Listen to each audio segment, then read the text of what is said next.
तो मूवी शुरू होती है और हमें एक साइंटिस्ट के साथ उसकी एक बेटी वे को दिखाया जाता है। दोनों के चेहरे पर एक अजीब सा निशान है जो कि उनकी खूबसूरती को कम किए जा रहा था। इस साइंटिस्ट ने अपने ही घर में एक लैब बना रखा था और काफी अरसे से वो किसी चीज पर एक्सपेरिमेंट किए जा रहा था। उसी टाइम वे पेपर पर एक फूल का पिक्चर ड्रॉ कर रही थी जिसे क्रॉप फ्लावर भी कहा जाता है। उसके डैड उसे इस फ्लावर के बारे में बताने लग जाते हैं कि इसकी हीलिंग पावर बहुत ही ज्यादा मात्रा में है और ये कई सालों के बाद जंगलों के बीचों बीच उगा हुआ पाया जाता है। साइंटिस्ट बताने लग जाता है कि उन्होंने कई बार उस फूल को अपने एक्सपेरिमेंट में इस्तेमाल किया हुआ था। खैर, काफी दिनों के बाद वो साइंटिस्ट ने एक ऐसा सीरम बना लेता है जिससे वो अपने मुंह के निशान को छुपा सकता था। दरअसल उसने एक ऐसा सीरम को तैयार कर चुका था कि दो चीजों के टिश्यूज को आपस में जोड़ सकता था। यही सब देखते हुए वो एक स्किन का टुकड़ा काटता है और उसमें अपने बनाए गए केमिकल को मिलाकर अपने फेस पर चिपका लेता है। चेहरे पर लगते ही स्किन का वो टुकड़ा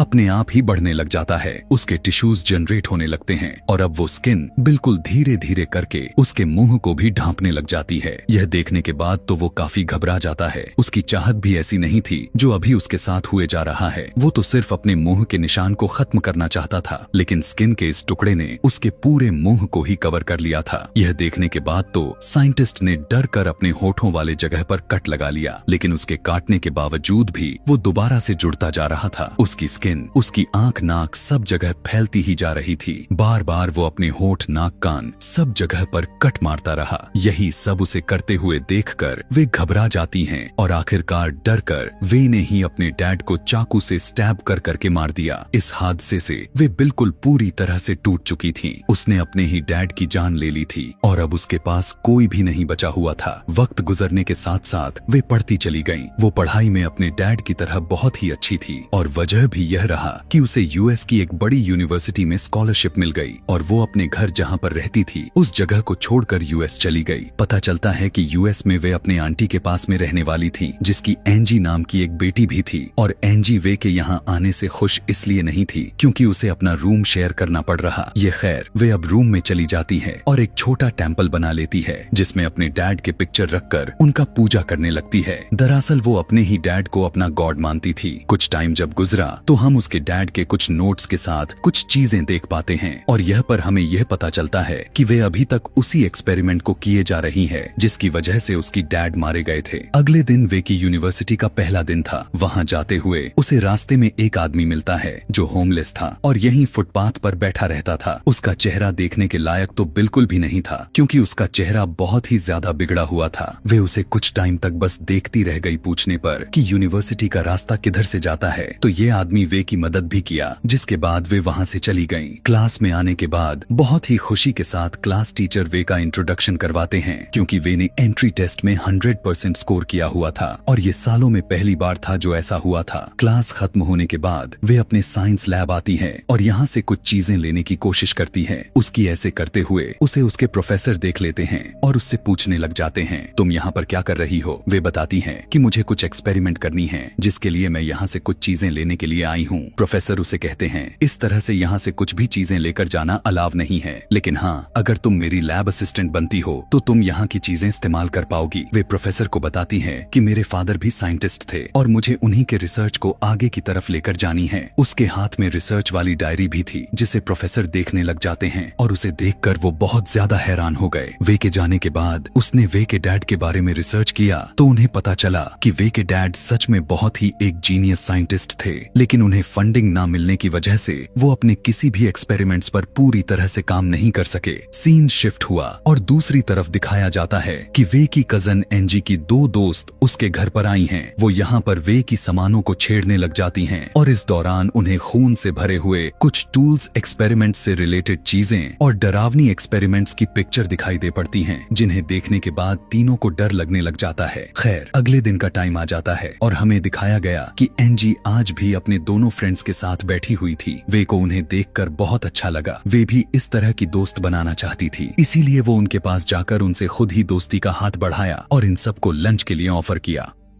वे के चेहरे की निशान को देखते ही सभी वे से कतराने लग गए थे। वो तैयार तो नहीं हो रहे थे, लेकिन बहुत दूर तक सोचते हुए उन्होंने रेस्टोरेंट जाने के लिए हामी भर ली। लेकिन वहां जाकर उन्होंने जब वे को अजीब तरीके से खाता हुआ देखा तो सभी वे को रेस्टोरेंट में अकेला ही छोड़कर भाग गईं। वे ने उन सारे खाने को पैक करवाया और बाहर आकर उन खाने को उस होमलेस आदमी को दे दिया जिसका मुंह खराब था। यहाँ पर बैठकर उस होमलेस आदमी से बातें करने लग जाती है, क्योंकि आज वो बहुत ज्यादा उदास दिखाई दे रही थी। वो उस होमलेस आदमी से कहने लग जाती है, मेरे मुंह पर जो ये निशान है मुझे बहुत ही बदसूरत बना देता है। उसकी बात सुनकर होमलेस कहने लग जाता है कि ऐसा नहीं है, जैसी हो वैसे ही बहुत अच्छी दिखती हो। उसके साथ बातें करते टाइम वे को कुछ अच्छा महसूस हुआ था। यहाँ से घर जाने के लिए जब वो आगे बढ़ ही रही थी कि रास्ते में उसे उसके प्रोफेसर मिल गए, जिन्होंने उसे लिफ्ट भी दी थी। दरअसल वो उसके लिए एक प्रपोजल लेकर आए थे। वो उससे कहते हैं कि मैं तुम्हारी इस रिसर्च को कंप्लीट करने में मदद करूंगा, जिसके लिए प्रोफेसर को वे की परमिशन चाहिए थी, क्योंकि ये वे के डैड की रिसर्च थी। यह सुनने के बाद तो वे खुश हो गईं और उसकी बात मानकर हाँ कर दी, क्योंकि प्रोफेसर पहले इंसान थे जो उसकी मदद कर रहे थे। अगले ही दिन से वो लोग उस एक्सपेरिमेंट पर काम भी करना शुरू कर देते हैं। काफी दिन तक इनका एक्सपेरिमेंट्स चलता रहा, लेकिन आज भी कुछ हाथ नहीं लगा, यानी इनका एक्सपेरिमेंट्स काम नहीं कर रहा था। उनकी सारी मेहनत बेकार जाती हुई दिखाई दे रही थी। इन्हें इनकी मर्जी के रिजल्ट्स नहीं मिल पा रहे थे और इस चीज से प्रोफेसर फ्रस्ट्रेट होकर इस एक्सपेरिमेंट को बंद करने का फैसला किया। आज के दिन जब वे उदास हुई दिखाई दे रही थीं, तो उसी टाइम लैब में एंजी की दोस्त एलेक्स आ गई। दरअसल वो भी लैब असिस्टेंट अप्लाई करने के लिए ही आई थी और प्रोफेसर ने उसकी भी रिक्वेस्ट को एक्सेप्ट कर लिया। घर जाते हुए वो वे के साथ ही जाती है और रास्ते में वो पिछले दिनों के लिए वे से माफी भी मांगकर उससे दोस्ती भी कर लेती है। इस टाइम एलेक्स के पास एक पोस्टर था जिसमें उसी फ्लावर की पिक्चर थी जिस फूल को उसके डैड अपने एक्सपेरिमेंट्स में यूज किया करते थे। यह देखने के बाद तो वे के दिमाग में बहुत सी खिचड़ी पकने लग गई। उसे पता चला कि इस फूल को पास के ही एक एग्जीबिशन में लगाया गया है। यह पढ़कर उसे अपने डैड की बात याद आई कि उनके एक्सपेरिमेंट के लिए उस फ्लावर को आना बहुत ही जरूरी था। इसलिए उसने फैसला कर लिया वो उस फूल को किसी भी कीमत पर हासिल करके ही रहेगी। रात होने पर वो चुपके से उस करीबी फार्म हाउस पर जाती है और एग्जीबिशन से उस फ्लावर को चुरा लाती है। सीधा फ्लावर को लेकर साइंस लैब में आ गई और वहां आकर अपना एक्सपेरिमेंट्स करना शुरू कर देती है। इस साइंस लैब में प्रोफेसर और एलेक्स पहले से ही छुप कर बैठे हुए थे, जिन्हें वे ने अपने एक्सपेरिमेंट्स में इतना गुम हो गई थी कि उसने नोटिस ही नहीं किया। उसने उस फ्लावर में से कुछ एक्सट्रैक्ट निकाला और उसने उसे अपने एक्सपेरिमेंट के अंदर ऐड कर दिया, जिसके बाद उनसे अपने पैर की स्किन को काटा और उसकी 2 टुकड़े करके उस पे वो सीरम अप्लाई किया। हैरानी की बात तो यह था कि उस सीरम ने आपस में उन स्किन के दोनों टुकड़ों को जोड़ भी दिया। अब जहाँ से उसने अपने स्किन को उतारी थी वो वहाँ पर यही सीरम को लगाती है और अपना स्किन का ही टुकड़ा लगा देती है। देखते ही देखते स्किन दोबारा से जनरेट हो जाती है, यानी वहाँ पर दोबारा से स्किन बनने लग जाती है। प्रोफेसर खिड़की से हैरान होकर यह सब कुछ देखते रह जाते हैं। फौरन ही एलेक्स को यहाँ से भेज देते हैं और फिर वे के पास आकर उससे पूछने लग जाते हैं, आखिर तुम क्या किए जा रही हो। अब यहाँ पर वे प्रोफेसर को एक्सप्लेन करते हुए बताती हैं कि किस तरह उस फूल के सीरम ने उनके एक्सपेरिमेंट को कामयाब कर दिया था। अब उनका एक्सपेरिमेंट काम कर रहा था। वो जब अपने पैर की स्किन को प्रोफेसर को दिखा रही थी, उस टाइम पर एलेक्स कुछ गलत समझकर उन दोनों से जेलस होने लग गई और उसने वे की अजीबोगरीब पिक्चर्स भी ले ली, जिसके बाद उसने वे को डांटा और वे यहाँ से चली गईं। वे एलेक्स की यहाँ पर इस तरह से आने पर घबरा सा गईं। घबराहट में वो अपनी नोटबुक भी यहीं लैब में छोड़ गई थी, जिसे देखकर प्रोफेसर बहुत ज्यादा खुश हो गए। एलेक्स ने अब तक वे की फोटो वे की कजन एंजी को भी सेंड कर दी थी, जबकि यहाँ पर प्रोफेसर वे के डैड की डायरी को इंग्लिश में ट्रांसलेट करने की कोशिश में लग गए थे। एंजी इन तस्वीरों को देखकर बहुत ही ज्यादा गुस्से में आ गई थी और गुस्से में उसने वे के कमरे से उसकी बहुत सी चीजों को तोड़ फोड़ दिया। जब वे अपने कमरे में आई तो अपने कमरे की हालत को देखा तो उसे बहुत दुख हुआ और तभी अचानक पीछे से एंजी ने आकर वे के ऊपर हमला भी कर दिया। वे अपने आप को बचाने की कोशिश कर रही थी, लेकिन एंजी ने पूरा जोर वे को मारने पर लगाया हुआ था। ऐसे में वे अपने पास पड़ा हुआ पेन को उठाकर एंजी को मारकर उसे दूर करने की कोशिश करती है, तो वो पेन एंजी की गले में स्टैब हो जाती है। उसके गले में आर पार हो जाता है और वहीं पर एंजी की मौत हो जाती है। हालांकि वे का उसे मारने का कोई इरादा नहीं बन रहा था, लेकिन फिर भी एंजी मर गई। घबराहट में वो एनजी के बॉडी को उठाकर वॉशरूम में छुपाने के लिए लेकर जाती है। अब आखिर वो इस बॉडी का क्या करती? उसके दिमाग में अब अजीबो गरीब तरह के ख्याल आने लग गए थे। उसने वहीं पर एनजी की स्किन काटना शुरू कर दी। एनजी की मुंह के पूरे स्किन को उतारने के बाद वो अपना बनाया हुआ सीरम अपने मुंह पे इंजेक्ट करती है और वो पूरी की पूरी स्किन अपने मुंह पर लगा लेती है। वे के फेस के टिश्यूज और एनजी की स्किन के टिश्यूज आपस में मिल जाते हैं। वे बिल्कुल पूरी तरह से एनजी जैसी दिखने लग जाती हैं। अभी तक एनजी की मॉम कहीं पर गई हुई थी। जैसे ही वो अपने घर लौटी तो वो वे को ही अपनी बेटी एनजी समझकर गले से लगा लिया और प्यार करने लग गई। वे को यह अच्छा रास्ता लगा। उसने अब अपने आप को वे में बदला ही नहीं। सुबह होने पर उसने एनजी के कपड़े पहनी और एनजी का हुलिया बनाते हुए वो एनजी की लाइफ एंजॉय करने लग गई। जब वो यूनिवर्सिटी गई तो सबसे पहले उसे एनजी का बॉयफ्रेंड मिला। यहाँ पर पहली बार था जो कोई लड़का उसके इतना करीब आया हुआ था। वे को बहुत ही अच्छा एहसास हुआ। वो अब एनजी के फेस के साथ एनजी की लाइफ एंजॉय करने लग गई थी और उसे एहसास होता है कि वे की शरीर में उसकी लाइफ बहुत ही ज्यादा बोरिंग थी। एनजी के अच्छे दोस्त भी थे, उसका बॉयफ्रेंड था, उसकी प्यार करने वाली मॉम थी। यहाँ तक कि एनजी के बॉयफ्रेंड के साथ डेट पर भी चली जाती है। जहाँ पर जब ये दोनों एक दूसरे के करीब आ रहे थे तो तभी अचानक से वे के फेस से एनजी की स्किन उतरने लग गई। यह देखकर उस लड़के की तो होश ही गायब हो गए। घबरा गया क्योंकि बहुत ही ज्यादा क्रिपी दिख रहा था। इसीलिए लड़का उससे डरकर पीछे भागने लग गया। पीछे होते हुए उसने एहसास ही नहीं किया कि पीछे स्लोप थी जिससे वो नीचे गिरकर खुद ही मर गया। यह सब देखकर डरते हुए वे घर आ जाती हैं और अपने डैड की नोटबुक ढूंढने लग जाती है क्योंकि उन नोटबुक में इस स्किन को हमेशा के लिए परमानेंट लगाने का राज हो सकता था। लेकिन उसे अपने डैड के नोटबुक नहीं मिलते क्योंकि वो तो प्रोफेसर के पास थी। लेकिन इस टाइम थोड़ा सा सीरम था जिसे वो निकाल कर दोबारा से अपने स्किन में इंजेक्ट करके एनजी का फेस दोबारा से हासिल कर लेती है। दूसरी तरफ प्रोफेसर को दिखाया जाता है जो अब उस फ्लावर की तलाश में निकले हुए हैं जो फ्लावर उस एक्सपेरिमेंट को कामयाब बना सकता था। फूल को ढूंढते हुए इस टाइम प्रोफेसर को उनके ट्रांसलेटर की कॉल आती है जो असल में उस नोटबुक को ट्रांसलेट कर रहा था। वो बताने लग जाता है कि यह एक्सपेरिमेंट्स बहुत ही ज्यादा मात्रा में खतरनाक साबित हो सकता है। इस एक्सपेरिमेंट को करना रिस्क में लेकर भी आ सकता है। दरअसल वो अपने साफ साफ लफ्जों में प्रोफेसर को यह एक्सपेरिमेंट्स को फौरन से बंद करने को कह रहा है, लेकिन प्रोफेसर उसकी एक तक नहीं सुन रहे थे।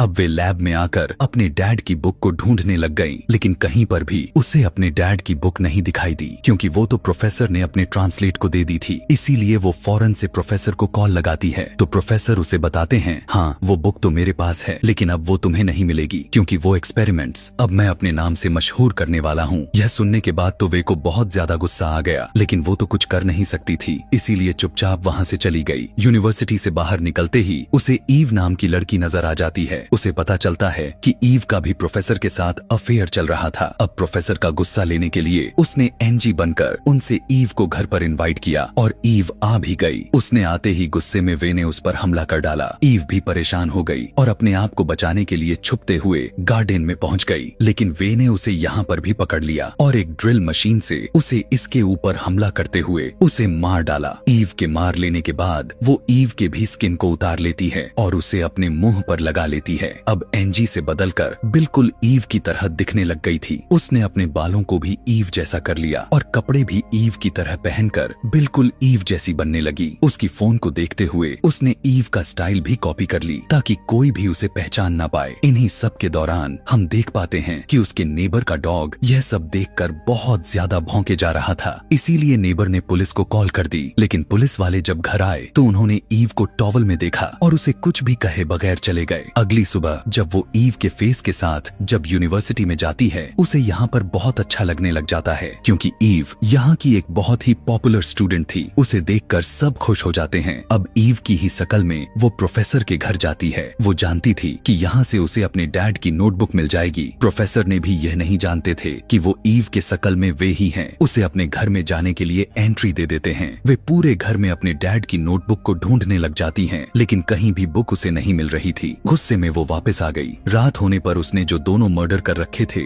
सबसे पहले उनकी लाशों को ठिकाने लगाती है। एनजी और ईव की बॉडी को उसने पुल में डाल दिया और फिर एनजी और ईव की मोबाइल को चेक करने लग गई थी, जहां पर उसे अपने और प्रोफेसर की वो पिक्चर मिल गई जिसके जरिए एलेक्स उसे बदनाम करना चाहती थी। उसने यही पिक्चर अब प्रोफेसर के खिलाफ इस्तेमाल की और वो पिक्चर अथॉरिटीज को ईमेल कर दी। जब अथॉरिटीज को पता चला कि प्रोफेसर अपने फायदे के लिए लड़कियों का इस्तेमाल कर रहे हैं तो उन्होंने फौरन ही प्रोफेसर को पुलिस में अरेस्ट करवा दिया। लेकिन प्रोफेसर के अथॉरिटीज भी काफी ज्यादा थी। अगले ही दिन वो बेल होकर छूट गया और घर आकर वही एक्सपेरिमेंट्स को दोबारा से स्टार्ट कर दिया जो असल में वे के डैड का था। स्टेप्स को फॉलो करने के बाद आखिरकार उसने भी सीरम को तैयार कर लिया और 2 स्किन के टिश्यूज को जोड़ने की कोशिश की। हैरान के साथ उस केमिकल की वजह से 2 स्किन के टिश्यूज जुड़ गए, यानी उसका एक्सपेरिमेंट्स भी कामयाब हो गया। इस कामयाबी के बाद तो प्रोफेसर को खुशी का कोई ठिकाना ही नहीं था। इसी दौरान यहाँ पर हम देख पाते हैं कि वे यानी ईव यहाँ पर आ जाती है। असल में ईव के शकल में वे यहाँ आ जाती हैं, जिससे प्रोफेसर बहुत ज्यादा एक्साइटेड हो जाते हैं और उसे अपने लिविंग रूम में बैठाकर अपने लिए कुछ खाने पीने को लेने को चले जाते हैं। अब वे को तो यहाँ पर अपने डैड नोटबुक चाहिए थी। उसके जाते ही अपने नोटबुक को ढूंढने लग जाती है कि तभी उसे कैबिन में वो सीरम मिल गया जो अभी अभी प्रोफेसर ने बनाया हुआ था। सीरम को लेते ही वो बिना देरी किए यहाँ से भाग गई। उसके यहाँ से भागने पर प्रोफेसर को थोड़ा यहाँ पर शक हुआ और उसने जब अपना कैबिन खोलकर देखा तो वहाँ पर उसका बनाया हुआ सीरम नहीं था। रात में वे अब अपने असली चेहरे के साथ अपने घर पर थी। तभी एलिस उसके पास आती है और उसे बताती है कि उनके दोनों दोस्त अजीब तरीके से गायब हो गई हैं। इस चीज को लेकर वो काफी दुखी थी। वे ने उसको गले से लगाकर उसे सहारा दिया। एलिस को अब पानी पीना था, इसीलिए उसने जब फ्रिज को खोला तो उसने देखा कि उसके दोनों दोस्तों के शरीर के कटे हुए हिस्से फ्रिज किए गए थे। यह देखने के बाद तो उसके होश ही गायब हो गई और चीखने लग गई। इससे पहले कि कोई उसकी चीखे को सुन लेता या वो बाहर जाकर किसी को बता देती, फौरन से वे क्लीन ट्रैप से उसके मुंह को ढांपकर उसके दम को घोंटते हुए उसका भी मर्डर कर डालती है। अभी वो उसके बॉडी को छुपाया ही नहीं था कि तभी उसके घर के डोर बेल बज जाती है। बाहर प्रोफेसर आए हुए थे जो लॉक को खुला हुआ देखकर फिर घर के अंदर आ गए। घर के अंदर वे बहुत ही अजीब अंदाज के साथ बैठी हुई थी। प्रोफेसर को देखते ही अजीब तरह से हंसने लग गई। यह देखकर प्रोफेसर को भी बहुत अजीब लग रहा था। लेकिन यहाँ पर वो जब प्रोफेसर को उनके एक्सपेरिमेंट पर कामयाब होने पर बधाई देती है तो प्रोफेसर भी खुश हो जाते हैं। लेकिन फिर वे गुस्से में कहती हैं, यह तुम्हारा नहीं मेरे डैड का एक्सपेरिमेंट्स था। प्रोफेसर अब वे की बातों को इग्नोर करते हुए फ्रिज की तरफ बढ़ते हैं अपने सीरम को लेने के लिए। जैसे ही फ्रिज को खोलते हैं तो वहाँ पर मरी हुई लाशें को देखकर उनका भी दम निकल जाता है। अब उस आदमी को कंट्रोल कर पाना काफी मुश्किल सा हो गया था। लेकिन वे ने यहाँ पर भी चालाकी दिखाई और वो एक बेहोश करने वाला इंजेक्शन प्रोफेसर के गले में स्टैब करते हुए उसे बेहोश कर दिया। कुछ देर के बाद जब प्रोफेसर को होश आया तो उन्होंने देखा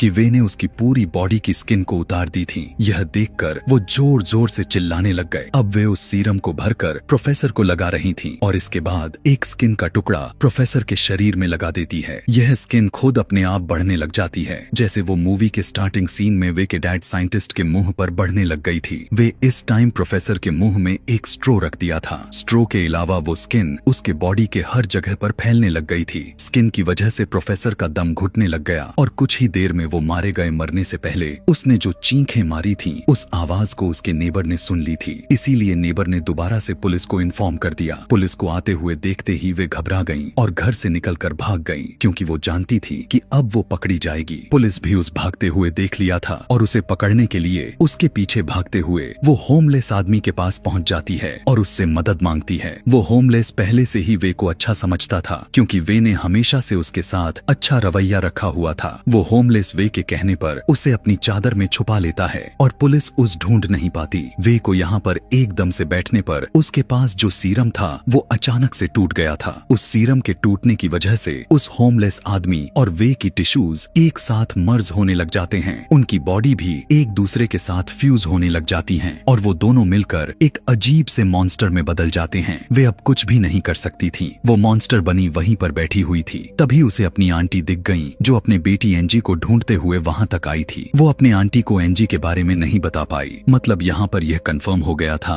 कि ये सीरम नाम का जो भी दवाई बनाई गई थी वो कितना श्रापित बन चुका था कि जो भी इसके पल्ले पड़ता जा रहा था उसका विनाश होता गया। और इसी के साथ ये कहानी यहीं पर खत्म हो जाती है। ऐसे ही और भी मूवी एक्सप्लेनेशन वीडियोस देखने और समझने के लिए नीचे कमेंट में नेक्स्ट लिखना ना भूलें। Thanks for watching.